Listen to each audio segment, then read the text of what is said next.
আমার সপ্তাহে 3 থেকে 4 বার স্বপ্নদোষ হয়। আমি অনেক ওষুধ খেয়েছি, তা এখনো ভালো হয় নাই।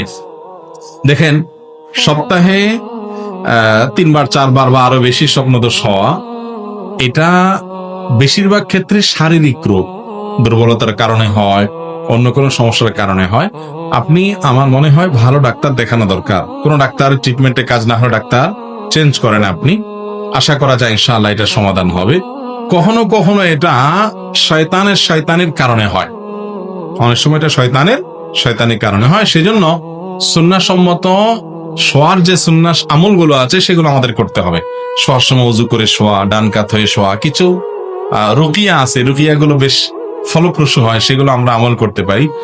তবে মৌলিকভাবে এটি বেশিরভাগ ক্ষেত্রেই আপনার শারীরিক অসুস্থতার কারণে হয়ে থাকে। বিধায় আমরা ভালো করে কোনো ডাক্তার দেখালে আশা করা যায় এটার সমাধান পাওয়া যাবে। আপনার স্বপ্নদোষ হওয়ার পরে যদি দেখেন যে এখানে গোসল করলে লজ্জায় পড়বো, বেড়াইতে আসছি, অথবা ওস্তাজ আছে বা এমন কোনো জায়গা আছে এখানে লুঙ্গি নাই, আরেকজনের কাছ থেকে কাপড় চেয়ে নিতে হবে, তাহলে তারা লজ্জা পড়বো তাদের সামনে, এরকম লজ্জার কারণে আপনি যদি ফরজ গোসল না করে নামাজ পড়েন, কোরআন ধরেন, তাহলে সেক্ষেত্রে লজ্জা তো ইমানের অঙ্গ। অতএব আপনার ইমানের অঙ্গ আছে, সেজন্য কাজটা সঠিক আছে। কি বলেন? সব লজ্জা ইমানের অঙ্গ না।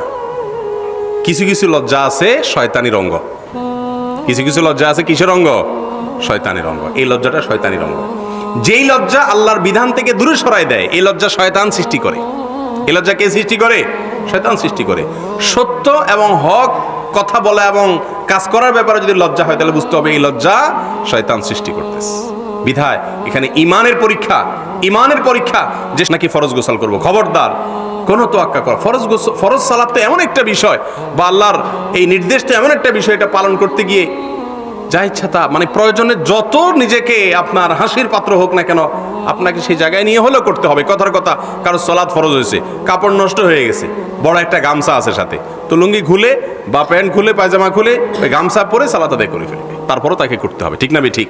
এখন গামছা পরে সালাত আদায় করলে সবাই তাকায় থাকবে, বলবে গামছা বাবা, লজ্জা দিবে, কিন্তু তারপরেও আল্লাহর ফরজ বিধান ছাড়া যাবে না। বিধায় এই সমস্ত অজুহাতে কোরআন পড়া ধরা যাবে না। জন্ম নিয়ন্ত্রণ করা ইসলামে জায়েজ আছে কি? জন্ম নিয়ন্ত্রণ করা ইসলামে জায়েজ আছে কি নেই, এই প্রশ্নের উত্তর হলো, জন্ম নিয়ন্ত্রণ এটা যদি হয় যৌক্তিক এবং গ্রহণযোগ্য শরিয়া গ্রাহ্য কোনো কারণে, তাহলে সেটা জায়েজ আছে। কিন্তু সেটা অস্থায়ী পদ্ধতি হলে তখন জায়েজ হবে। স্থায়ীভাবে জন্ম বিরতিকরণ বা জন্ম নিয়ন্ত্রণ করা, এটা কোনো অবস্থাতে ইসলামে জায়েজ নাই। আমি ব্যক্তিগতভাবে এরকম মানুষকে চিনি যে মাত্র 2টা সন্তান ছিল, এরপরে লাইগেশন করে ফেলেছেন, স্থায়ীভাবে জন্ম নিয়ন্ত্রণ করে ফেলেছেন, আর সন্তান হবে না, রাস্তা একেবারে বন্ধ করে ফেলেছেন। এখন আল্লাহর কি ফয়সালা, ওই 2 সন্তানের মধ্যে দেখা গেল যে এক সন্তান মারা গেছে রোড অ্যাক্সিডেন্টে, আরেক সন্তান বেঁচে ছিল, মেয়ে, তাকে বিয়ে দেওয়া হয়েছে, কিন্তু সংসারে অশান্তির একটা পর্যায়ে গিয়ে সেও সুসাইড করে মারা গেছে। এই ভদ্রলোক, ভদ্র মহিলা নিঃসন্তান, এখন অগাধ টাকা পয়সা, কোটি কোটি টাকার মালিক, কিন্তু সন্তান আর নাই। ইসলাম কেন কোনো কিছুকে নিষেধ করে সেটা বুঝতে আমাদের হয়তো 200, 500, 1000 বছরও লাগতে পারে, কিন্তু ইসলাম এমন কিছু বলে নাই যেটার মধ্যে আমাদের কল্যাণ নাই। এমন কোন নির্দেশ ইসলাম দেয় নাই যে নির্দেশ পালন করলে আমাদের ক্ষতি হবে। আমাদের কল্যাণেই সকল আদেশ এবং নিষেধ দেওয়া হয়েছে। অতএব স্থায়ীভাবে জন্ম নিয়ন্ত্রণ করা ইসলামে কখনো জায়েজ। হ্যাঁ, অস্থায়ী জন্ম নিয়ন্ত্রণ করা জায়েজ হতে পারে। সেটা কখন? সেটা যদি এই জন্য হয়, ধরুন আপনার স্ত্রী শারীরিকভাবে আনফিট, তিনি খুব দুর্বল, তার দেখা গেল যে হিমোগ্লোবিনের লেভেল 7-8 এসে পড়ে আছে বা আরো নিচে, বা ডক্টররা চেক আপ করে বলেছেন যে এই মুহূর্তে তার সন্তান নেওয়ার মতো অবস্থা শরীরে নাই, তাহলে শরীরে স্বাভাবিক অবস্থা আসা পর্যন্ত আপনি জন্ম নিয়ন্ত্রণ করলেন, অথবা অসুস্থতার কারণে আপনি জন্ম বিরতি করলেন, এটা জায়েজ আছে। অস্থায়ী বিরতি, সেটা 2 মাস, 4 মাস, 6 মাস, 1 বছর, 2 বছর, 5 বছর, যতটুকু প্রয়োজন হয় ততটুকু সময়ের জন্য আপনি বিরতি নিতে পারেন, এটা জায়েজ আছে। কিন্তু আপনি যদি জন্ম বিরতি বা জন্ম নিয়ন্ত্রণ করেন এই উদ্দেশ্যে যে সন্তান হলে কি খাওয়াবো, এরকম অনেকে নিয়ত করে কি করে না, অনেকের মন মানসিকতা এরকম আছে না নাই, যে সন্তান হলে আমি কি খাওয়াবো। অনেকে বলে এখন বেতন কম, একটা ছেলে আছে, আরেকটা হলে আমার টাকার টানাটানি হবে। মনে রাখবেন আল্লাহ তাআলা কোরআনে কারিমে বলেছেন, ওমা মিন দাব্বাতিন ফিল আরদি ইল্লা আলাল্লাহি রিজকুহা। এই পৃথিবীতে এমন কোন প্রাণী নেই যেই প্রাণীর রিজিকের দায়িত্ব আল্লাহ তাআলা নেন নাই। তাহলে মানুষের রিজিকের দায়িত্ব আল্লাহ তাআলা নিয়েছেন না নেন নাই? নিয়েছেন না নেন নাই? ভাইরা আমার, আল্লাহ রাব্বুল আলামিন রিজিকের মালিক বিধায় রিজিক কি খাবে এই চিন্তা করার মতো বোকামি আরেকটা হতে পারে। এই যে এখন বিভিন্ন টেকনোলজি বের হয়েছে, হাইব্রিড ধান হয়, হাইব্রিড বিভিন্ন ফসল হয়। কিয়ামতের আগে মানুষের সংখ্যা যত বাড়বে তাদের রিজিকের জন্য আল্লাহ রাব্বুল আলামিন নানান পদ্ধতি মানুষের মাথায় দিবেন। অর্থাৎ মানুষের রিজিকের জিম্মাদারি আল্লাহ তাআলা নিয়েছেন। আল্লাহ যদি কাউকে রিজিক খাওয়াতে না চান, আল্লাহ যদি কারোর কপালে রিজিক না রাখেন, তাহলে বাসাবর্তী খাওয়া থাকা সত্ত্বেও সে না খেয়ে মারা যেতে পারে।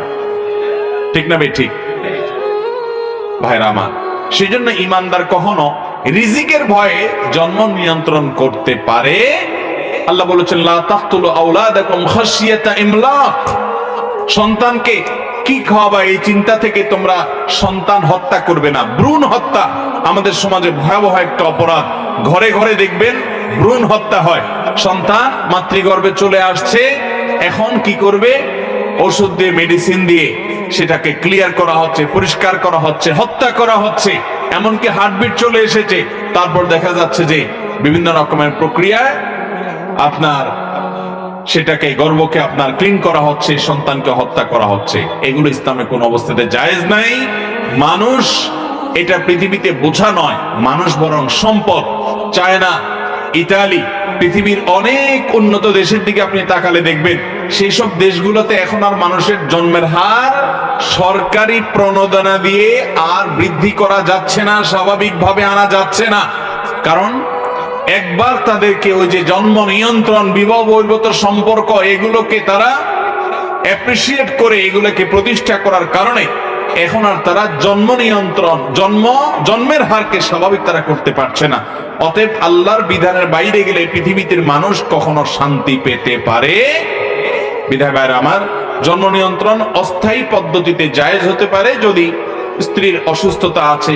শহরে বসবাস করেন আপনারা, হয়তো জব করেন, এখন বাচ্চাকে রাখার কেউ নাই, এই মুহূর্তে বাচ্চা হলে অসুবিধা হবে, বা এমন জায়গা আছেন এখানে দুইটা বাচ্চা পালার মতো পরিবেশ নেই, তাহলে সে সমস্ত কারণে, যৌক্তিক কারণে আপনি এটা করতে পারেন। কিন্তু কি খাওয়াবো, টাকা কম, বেতন কম, এই চিন্তা থেকে আপনি এটা করতে পারেন না।